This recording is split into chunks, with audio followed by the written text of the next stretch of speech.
వనభోజనాలు అనగానే జనరల్గా మనకు వచ్చే థాట్ ఏంటంటే అలా వనాల్లోకి వెళ్ళి చెట్ల కింద చిన్న వనంలో మనం ఈ వనభోజనాలు చేసుకుంటే బాగుంటుందంట.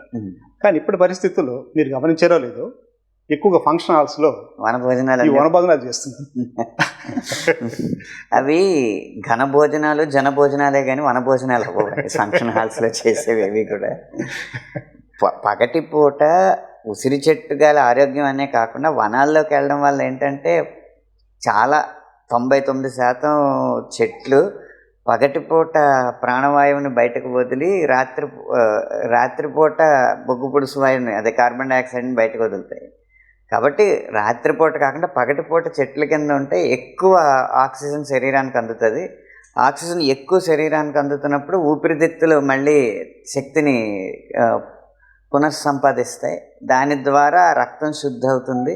దాని ద్వారా ఎన్నో ఆరోగ్య సమస్యలు పోతాయనే కానీ ఫంక్షన్ హాల్లో టార్పాలిన్ ఏసీలో క్లోరోఫామ్ ఓజోన్కి చిల్లు పెట్టి మరీ వనభోజనాలు చేసుకోమని అయితే చెప్పలేదు.